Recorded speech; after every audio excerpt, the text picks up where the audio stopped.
अस्सलाम वालेकुम viewers, welcome to exploring पांडा। तो आज का हमारा डिस्कशन का टॉपिक है DNA and it's chemical composition. DNA and it's chemical composition. तो डीएनए जो वर्ड है, इससे हमें पता है कि ये डोनेट करता है किसको? D oxy ribose, D oxy ribose nucleic acid. ठीक है, तो डीएनए को हम कहते हैं कि ये क्या है? ये है deoxyribonucleic acid. Why we call it deoxyribo? क्योंकि जो डीएनए की जो है राइबोज शुगर से मिलके बना होता है। इस राइबोज शुगर की कार्बन नंबर 2 के ऊपर ऑक्सीजन एब्सेंट होता है। तो मैं आपको इस चीज़ को दिखा भी सकती हूँ यहाँ पे कि ये आप देख सकते हैं कि ये डीऑक्सीराइबोज शुगर है। Carbon number 1 2 3 4 5। ठीक है, क्योंकि राइबोज शुगर कौन सी शुगर होती है? ये होती है पेंटोज शुगर। पेंटोज शुगर ये होती है। ठीक है, तो इसके कार्बन नंबर जो ये 2 है, इसके ऊपर ऑक्सीजन एब्सेंट है, जबकि कार्बन नंबर 3 के ऊपर ऑक्सीजन यहाँ पे प्रेजेंट है। ठीक है, तो यहाँ से हम कह सकते हैं कि हम डीएनए को क्यों कहते हैं डीऑक्सीराइबोज? क्योंकि कार्बन नंबर 2 पे ऑक्सीजन एब्सेंट है as compare to RNA. RNA जिसको हम राइबोज शुगर कहते हैं, उसके कार्बन नंबर 2 पे एक ऑक्सीजन यहाँ पे लगा होता है, जो मैंने रेड मार्कर से ये ऑक्सीजन लगाया है। तो अगर ये ऑक्सीजन यहाँ पे लगा होगा तो ये जो शुगर है ये बन जाएगी राइबोज शुगर। और राइबोज शुगर किस न्यूक्लिक एसिड में पाई जाती है? वो पाई जाती है आरएनए में। ठीक है, तो डीऑक्सीराइबो न्यूक्लिक एसिड कहते हैं डीएनए को। तो डीएनए के अगर हम कंपोनेंट्स की बात करें कि डीएनए जो है ये किन किन चीज़ों से मिलकर बना होता है? Components of DNA. ठीक है, सॉरी ये मैंने गलती से यहाँ पे राइबोज लिख दिया था। तो डीएनए के कंपोनेंट्स की अगर हम बात करें तो इसके अंदर आते हैं डीऑक्सीराइबोज शुगर। ठीक है, जो पेंटोज शुगर जिसको हम कहते हैं। ठीक है, नाइट्रोजीनियस बेसिस और क्या है? Phosphoric acid. तो यहाँ पे तो मोई मोई हो गया है। ठीक है, हम यहाँ से स्टार्ट कर लेते हैं पेंटोज शुगर। ठीक है, पेंटोज शुगर कौन सी शुगर है? ये होती है डीऑक्सीराइबोज शुगर होती है in case of the DNA. तो अगर हम बात करें पेंटोज शुगर की, डीएनए के न्यूक्लियोटाइड में जो पेंटोज शुगर पाई जाती है उसको हम कहते हैं कि वो कौन सी शुगर है? Deoxy ribose sugar. ठीक है, क्लियर? तो दैट इज वाई न्यूक्लियोटाइड जो होता है डीएनए को, उसको क्या कहा जाता है कि वो डीऑक्सीराइबो न्यूक्लियोटाइड है। Each nucleotide of the DNA is called as the deoxyribo nucleotide. Why? Because the main sugar, main component of the DNA that is the pentose sugar is the deoxyribose sugar. Okay, तो deoxyribose sugar का मैंने आपको पहले भी बता दिया है कि जो कार्बन नंबर 2 होता है इस शुगर का, इसके ऊपर ऑक्सीजन जो होता है ये एब्सेंट होता है। Oxygen is absent on the carbon number 2 of the deoxyribose sugar. तो डीऑक्सीराइबोज शुगर कुछ रिएक्शंस भी करवाता है डीएनए के अंदर, जिसको क्या कहते हैं? उन रिएक्शन को कहते हैं positive fusion reaction in the DNA. Positive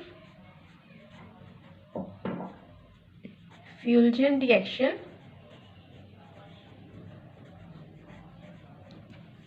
in DNA.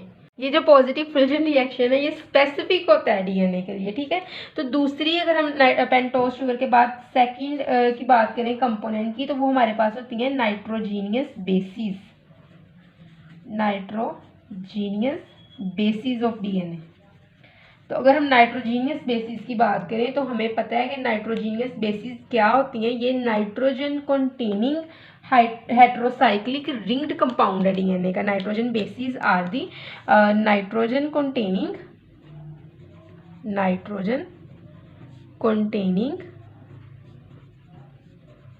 Heterocyclic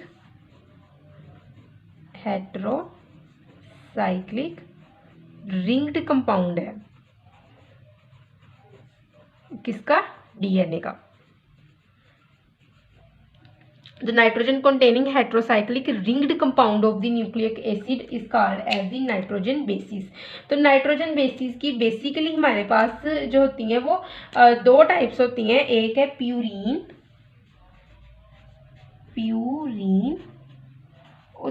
type है हमारे पास पायरिमिडीन, पायरिमिडीन, ठीक है। तो अगर हम प्यूरीन की बात करें तो प्यूरीन ये लार्ज बेसिस होती हैं जिनके अंदर डबल रिंग स्ट्रक्चर पाया जाता है। Purine are the large bases with double ringed structure, ठीक है। तो प्यूरीन के अंदर जो कैटेगरीज आती हैं वो होती हैं एडिनिन की और गवानीन। एडिनिन और गवानीन जो होती हैं ये मिलके बनाती हैं purine, adenine and guanine.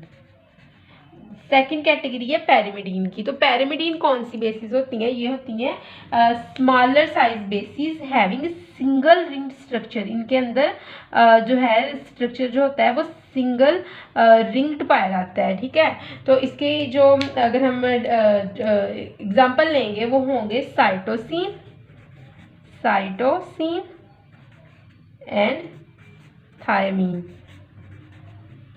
Clear.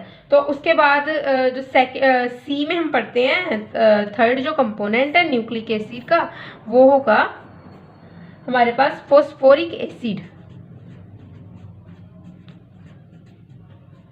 अच्छा, यहाँ पे एक बड़ा ही इंपॉर्टेंट पॉइंट मैं आपको बताने लगी हूँ। अगर तो जो स्ट्रक्चर है वो मिलके बना होता है इसके साथ पेंटोस शुगर और नाइट्रोजन बेसिस के साथ, तो उसको हम कहते हैं न्यूक्लियोसाइड। यहाँ पे मैं स्पेलिंग्स भी लिख देती हूँ। न्यूक्लियोसाइड, न्यूक्लियोसाइड जो होता है ये स्ट्रक्चर मिलके बना होता है नाइट्रोजन बेसिस और पेंटोस शुगर के साथ। और अगर स्ट्रक्चर मिलके बना होता है nitrogen bases, pentose sugar plus phosphoric acid तो उसको हम कहते हैं न्यूक्लियोटाइड। न्यूक्लियोटाइड का तो आपको स्पेलिंग्स भी आते होंगे और आप इससे बहुत अच्छी तरह फेमिलियर होंगे, ठीक है ना। तो नेक्स्ट हम बात करते हैं फॉस्फोरिक एसिड की। तो तीसरा कंपोनेंट है फॉस्फोरिक एसिड हमारे पास डीएनए का। तो इसके पास 3 रिएक्टिव हाइड्रोक्सिल ग्रुप होते हैं, 3 रिएक्टिव हाइड्रोक्सिल ग्रुप। तो इसके पास 3 रिएक्टिव OH ग्रुप होते हैं और जो कि ये तमाम इनमें से जो 2 होते हैं ना, इन तमाम में से वो इन्वॉल्व होते हैं making sugar phosphate backbone of the DNA. तो शुगर फॉस्फेट बैकबोन बनाते हैं 2 मॉलिक्यूल और ये जो फॉस्फेट होते हैं ना डीएनए को नेगेटिवली चार्ज करते हैं, ठीक है ना। तो नेगेटिवली चार्ज जो मॉलिक्यूल जो डीएनए को बनाता है वो यही फॉस्फेट होते हैं। तो आप आई होप सो कि आपको डीएनए और इसके केमिकल कंपोजिशन की समझ लगती होगी, लेकिन किसी भी किस्म की कंफ्यूजन है तो कमेंट सेक्शन में पूछ सकते हैं। थैंक यू सो मच, अल्लाह हाफिज़।